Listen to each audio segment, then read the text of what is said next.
भारत के सबसे प्रभावशाली आध्यात्मिक नेताओं में से एक स्वामी विवेकानंद की प्रेरक कहानी में आपका स्वागत है, जिनकी शिक्षाएं और दर्शन अभी भी दुनिया भर के लाखों लोगों के साथ प्रतिध्वनित होते हैं। खोज की इस यात्रा में हमसे जुड़े क्योंकि हम इस महान संत और दूरदर्शी के जीवन और विरासत के बारे में जानेंगे। स्वामी विवेकानंद का जन्म 1863 में कोलकाता, भारत में नरेंद्रनाथ दत्ता के रूप में हुआ था।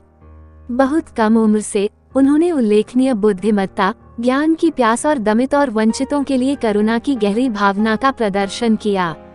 एक किशोर के रूप में वह एक आध्यात्मिक गुरु श्री रामकृष्ण की शिक्षाओं में रुचि रखते थे, जो परमात्मा के प्रति समर्पण के लिए जाने जाते थे। नरेंद्र आध्यात्मिकता के लिए श्री रामकृष्ण के सरल और प्रेमपूर्ण दृष्टिकोण से आकर्षित हुए और जल्द ही उनके शिष्य बन गए। श्री रामकृष्ण के मार्गदर्शन में नरेंद्र आध्यात्मिकता के रहस्यों में गहराई से उतरे और शांति और आनंद की गहन भावना का अनुभव करने लगे। उन्होंने महसूस किया कि सच्ची खुशी और तृप्ति भौतिक संपत्ति में नहीं बल्कि स्वयं के भीतर परमात्मा की प्राप्ति में निहित है। श्री रामकृष्ण के गुजर जाने के बाद नरेंद्र ने पूरे भारत की यात्रा की, उन सवालों के जवाब मांगे जो उनके दिल में जल रहे थे। उन्होंने एक घुमंतु भिक्षु के रूप में तपस्या और सेवा का जीवन व्यतीत करते हुए और जीवन के सभी क्षेत्रों के लोगों से मिलते हुए कई वर्ष बिताए।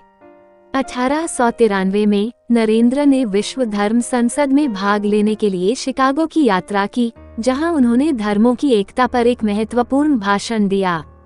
उन्होंने विभिन्न धर्मों के लोगों के बीच सहिष्णुता, समझ और सम्मान की आवश्यकता के बारे में भावुकता से बात की और उनके शब्दों ने दर्शकों को मोहित कर लिया। भाषण ने स्वामी विवेकानंद के मिशन को वेदांत, प्राचीन भारतीय दर्शन के संदेश को फैलाने के लिए चिन्हित किया, जो आत्मा की एकता और सभी प्राणियों की दिव्यता को सिखाता है। उन्होंने व्याख्यान और प्रवचन देते हुए यूरोप और अमेरिका में बड़े पैमाने पर यात्रा की और हजारों लोगों को अपनी शिक्षाओं से प्रेरित किया। स्वामी विवेकानंद की एक ऐसी दुनिया की दृष्टि जहां लोग एक दूसरे के साथ सद्भाव में रहते हैं और प्राकृतिक दुनिया के साथ पीढ़ियों को प्रेरित करते हैं।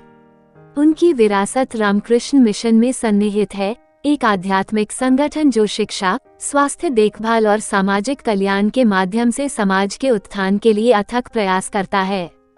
और इस प्रकार स्वामी विवेकानंद की कहानी समाप्त हो जाती है, लेकिन उनकी विरासत लोगों को उद्देश्य, करुणा और सेवा का जीवन जीने के लिए प्रेरित करती है।